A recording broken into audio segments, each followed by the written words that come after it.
ښځه کور کې ګوري سړي مشور سره نشي کوي ته به یې چې که چېرته مزدوره ده خو چې د ډاکټر غږ ور باندې وکړي چې ډاکټر ته روان یو سبا ډاکټر له ځو داسې به یې ځان جوړ کړی ته به یې چې که ډاکټر سره نکاح تړي ته خاوند له ولې ځان نه جوړوي چې ته ډاکټر له ځان جوړوي خیرنو جامو کې لاړه شه بوی را نصیب سي دیدن ولې تا هغه بویوي څه بویوي خو دې خاوند او په دې کور کې تا نه بوی نه تلو چې ته ډاکټر له وځې لباس دې اغوستی دی نو هر هغه لباس چې هغه خلقو له ښودلی کېږي اپړک کوي هغه لباس چې هغه شرنګ کوي هغه پازیب چې هغه درب ګوره قرآن بقاعده د پازیب ذکر کړی دی چې دا خاوندانو دپاره خاص کې دا زینت دی دا خوند دی هر هغه شی چې هغه د خوند شی دی هغه به بل چاته نه ښایي د ښځې خبرې خوندورې دي رسول الله صلی الله علیه وسلم بیبیانو نه صحابه کرامو پوښتنه کوله قرآن حکم کړی دی چې کله تاسو هغوی له جواب ورکوئ زنانه چې کله کور نه پردي نارینه له جواب ورکوي خواږه اواز کې به یې نه کوي کور ته سړي اواز وکړه ور یې وټکولو تا کور کې ماشوم نشته چې جواب وله وکړي زاړه ښځه نشته چې جواب وله وکړي سړی نشته چې جواب وله وکړي ضروري دی چې ته ورته ووایې چې زما خاوند کور کې نشته نو ته به ورته وایې چې نشته اول خو د سړي زوی 3 ځل سلام واچوه په کور دروازه یا 3 ځل دروازه وټکوه یا 3 ځل ټالي ووهه چې تاله جواب رانغی بس رسول الله صلی الله علیه وسلم حدیث مبارک ته واپس لاړ خو که چېرې د سړي زوی نه و ولاړو بعضې خلکو واقعي د سړي زمن نه دي ځکه چې د قرآن و سنت نه خو موږ خویونه نه دي زده کړي چې موبایل دله څوک کوي کر کر چې اوچت کړی هلکه خو چې 2 ټلی دې ورکې اوچتې نه که خو بس پرېږده که څه ضرورت دی چې بیا نور کغوې تا د رسول الله حدیث نه دی اورېدلی هغه په دې موبایل نه فټ کېږي نو که 3 ځلو نه پس هم سړی د دروازې نه واپس نشه ښځې له اجازت دی چې ورته ووایي چې کور کې څوک نشته خو په ناز و نخره به ورته نه وایي کور کې څوک نشته داسې به ورته ووایي چې هغه وایي چې دا چېرته بلا وه درشت اواز کې کور کې څوک نشته داسې طریقې سره ورته ووایي چې هغه ستا په اواز کې خوږوالی محسوس نه کړي او که هغه خوږوالی محسوس کړي هغه بیمار دی هر سړي په زړه کې بیماري ده خبرې اوږدوي هېره خورې چېرته تلی دی خبره نه یم پلاني دی بیا بیا د نور شاخیري کیدی شي چې درننه مشي کور ته ته به درشت اواز کې سخت اواز کې سخته لهجه کې به جواب ورکړي که پیچنګولو دي وي او که نه دي وي داسې جواب یقینو که ما ته یاد دي یو وکیل ما خپل وکالت ته نیولی و زما معامله وه وکیل و وکیل نه مولا و نه شیخ و نه بزرګ و ما به هغه ته ټلیفون کولو کله کله به دا وکیل نه دا نمبر په کور کې پاتې و یاره ته په خدای یقین وساته چې د هغه ښځې به ماله داسې جواب راکولو چې صرف کنځلې پکې نه وي داسې جواب به وکړو چې زما به بیا 2 میاشتو پورې په هغې ټلیفون زړه نه کېده یاره دې ته څنګه ټلیفون کوي بیا به هغه بلا پورته کړي سخت انتهایي سخت انداز باندې جواب یې کړو دې ته جواب وایي د ښځې چې سړی د یارې نه بیا ټلیفون نشي کوی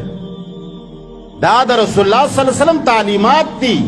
نو هر هغه شی چې هغه ته ښکاره کوي زنانه ای نارینه چې ته یې ښځو په مشابهت کې کوي رسول الله صلی الله علیه وسلم فرمایي دا جهنمیان دي لا يدخلن الجنه ای مخکې نور وګوره حدیث مبارک کې د امام مسلم روایت دی هغه وایي ولا یجدن ریحها جنت لتلل خو لرې خبره ده د داسې ښځې او د داسې سړو دپاره بوی بم د جنت ونه ګوري لا یجدن ریحها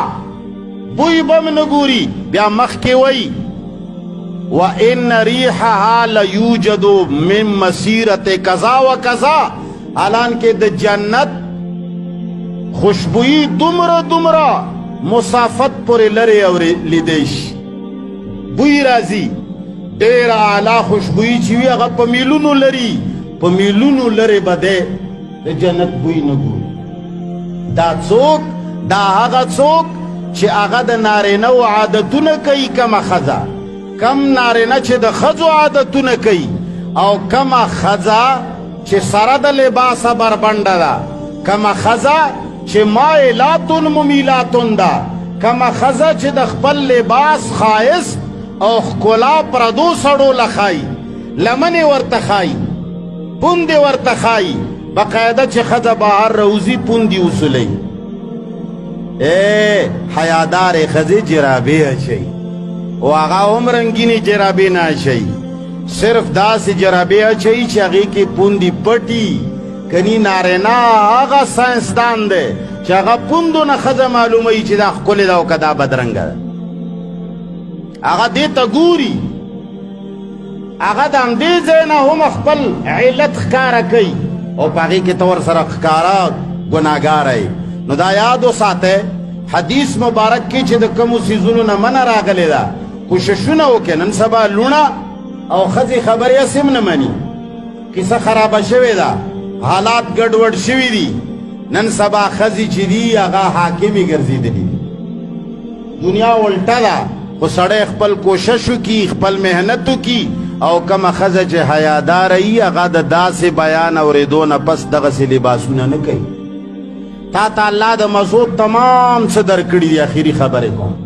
ته ماله وښایه چې تا ته الله پاک د مزو څه شی نه دي درکړي. هر کار چې ته کول غواړې تا ته هغې دپاره خاوند درکړی. څنګه خاوند کول غواړې تا له الله اختیار درکړی دی چې تور دی بدرنګ دی مه یې کوه، ووایه چې نه کوم. مور پلار پابند دي چې لور کم سړی نه خوښوي مور او پلار به یې نه ورکوي. تاسو ته هم دا وایم چې کورونو کې د خپلو لوڼو او د خپلو نوسو په سر وروری مه کوئ. دا زما ورور دی او ته چې دا زما وراره نه کوي بیا به زموږ خپل ولي خرابه شي. ته رور له ځان ورکه، رور له ځان ورکه، ټوله ورځ ورته غواګانې وینځه. ستا رور دی که نه، ستا د لور رور نه دی. په لور باندې وروری مه جوړوه. د لور دی چې کم سړی خوښ نه دی مه یې وله ورکوه، د خور دی چې کم سړی خوښ نه دی مه یې وله ورکوه. ستا په اختیار کې چې د چا نکاح دی، لکه څنګه چې نارینه سړی با اختیاره دی چې کومه ښځه یې خوښه ده کوي، چې کومه یې نه ده خوښه هغه نه کوي. دقسې ښځه اختیار لري چې کوم هلک یې خوښ دی هغه به کوي، چې کوم هلک یې نه دی خوښ هغه به نه کوي. انکار وکړه تېنه، مه کوه بدرنګ خاوند. چې کم دی خوښ وي هغه وکړه. نو چې کله دی خوښ خاوند وکړه بیا نورې دنیا ته ستارې مه ښایه، بیا نورې دنیا ته جامې مه ښایه، بیا تنګې کپړې مه کوه، دا شیان نور چاله مه ښایه. بس بیا یو مغله وساته پټ. الله تمام تر مزې نارینه سړي ته په خپلې ښځې کې ایښي دي، ښځې ته الله تمام تر مزې په خپل خاوند کې ایښي دي. ته ماله د دنیا داسې یو حرام کار وښایه چې ته یې بهر کولی شې، ته یې کور کې خپل خاوند سره نه شي کوی. که ته ګپ لګول غواړې، که ته پیار کول غواړې، که ته ورسره بیلوري کوې، که ته ورسره لوډو کوې، که ته ورسره تاش کوې، اگر چې ځان له ګناه او ثواب ځان له خبره ده چې تا له څه شی خوند درکوي. په موبایل ګپ دله خوند درکوي، خاوند سره لګوه، ټوله ورځ هغه میلاو کوه. دا میسیجونه چې دي خاوند له یې کوه، هغه به یې تا له کوي. اوزګارو زامن یې پردو له یې څه له کوي؟ کم یو شی دی چې الله تعالی حلالو کې نه دی پیدا کړی. هر شی حلال شته، حرام هم شته. حرامو نه ځان وساته، حلال کوه. نو دا هغه خبرې د دې دپاره نه کوو ورونو چې صرف جمعې په ورځ خلک راځي، تقریر واوري او بیا ځي. دغو خبرو باندې عمل وکړئ.